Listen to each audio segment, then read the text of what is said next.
morning, sir. Welcome to the Celtic Manor. How are you, Craig? How are you? Good. Right. How's the golf? Very good, thanks. All right. Yeah, great. Craig here at the Celtic Manor. You go do something. There, good. Hey, welcome to another episode of Hot Golf. This week we're in Wales. Why is it so special? Why is this episode so special?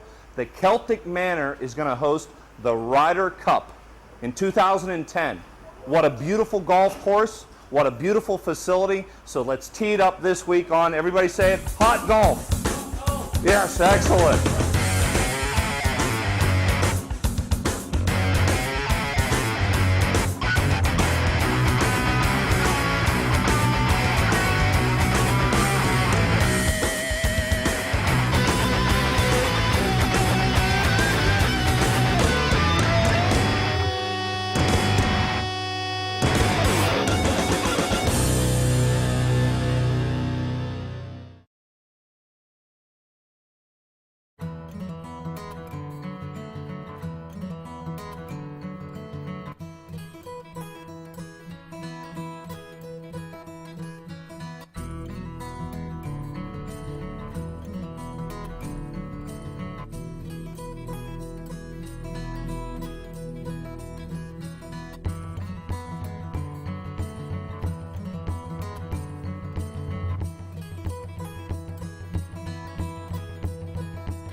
Hey, let's tee it up for this episode of Hot Golf. This is a very, very special episode.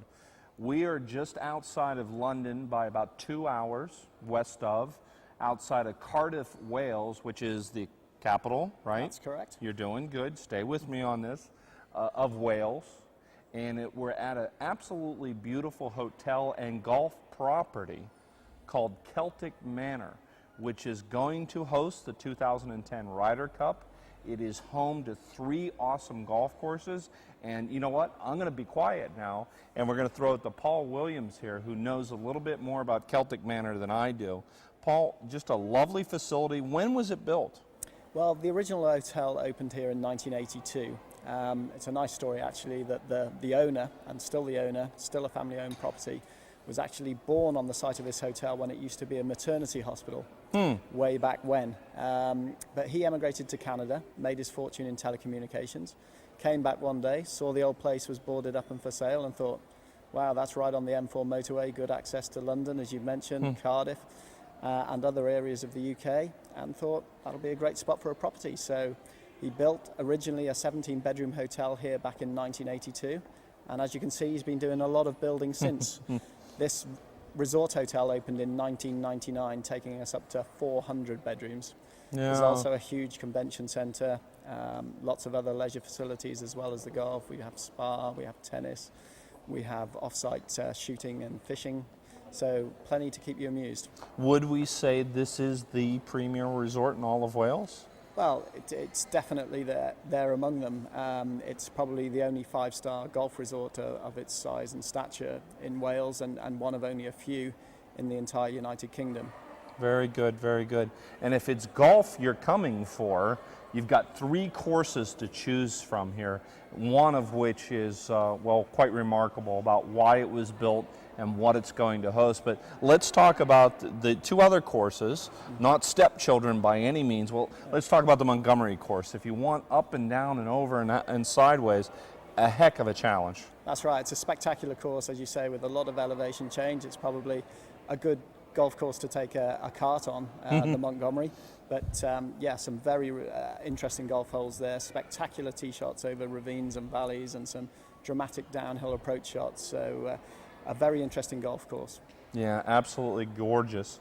Now, we all know that, 2,000 years ago, the Romans were running amok all over the place, whether it be east, west, or certainly up to Hadrian's Wall in the UK. But the Romans had a little outpost here around the area, yeah? Well, that's right. There's an important Roman fort, the old Roman fort of Isca, which is now the town of Caerleon.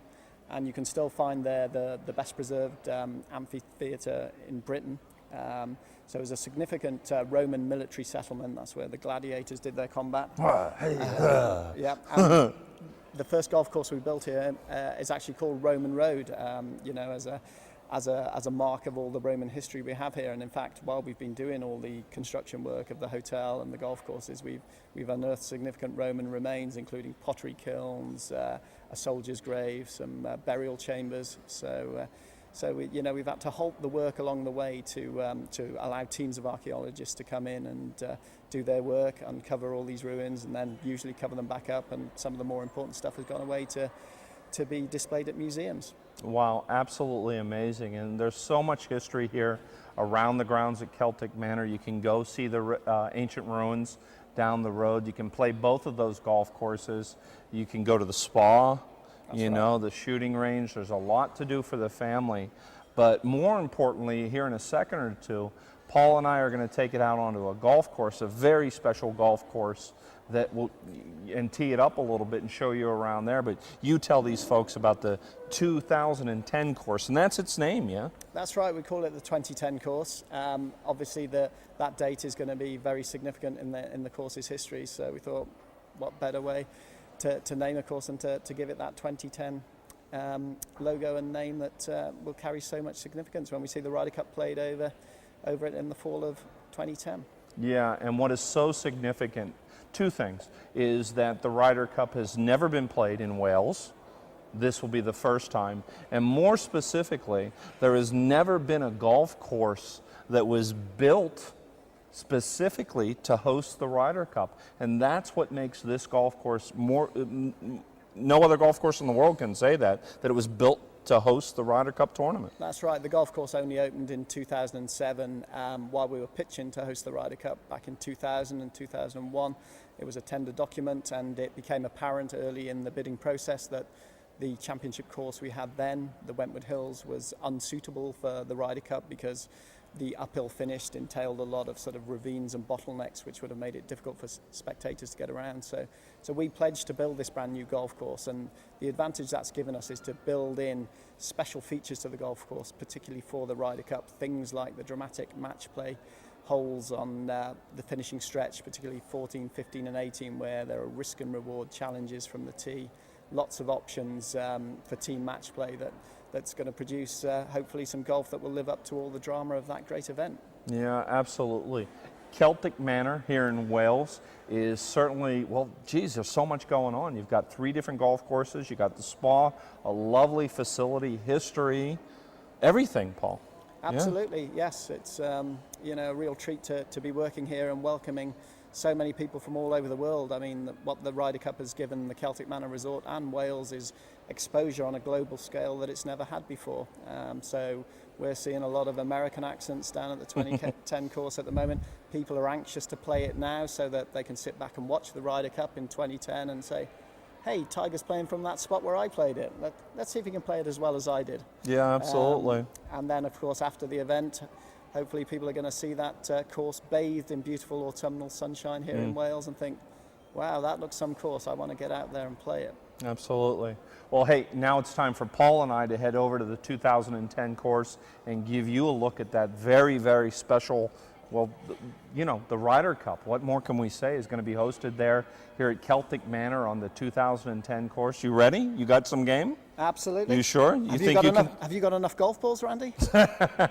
We shall find out. All right, it's time to tee it up here on Hot Golf. Let's head on over to, do I have enough golf balls? Get out of here.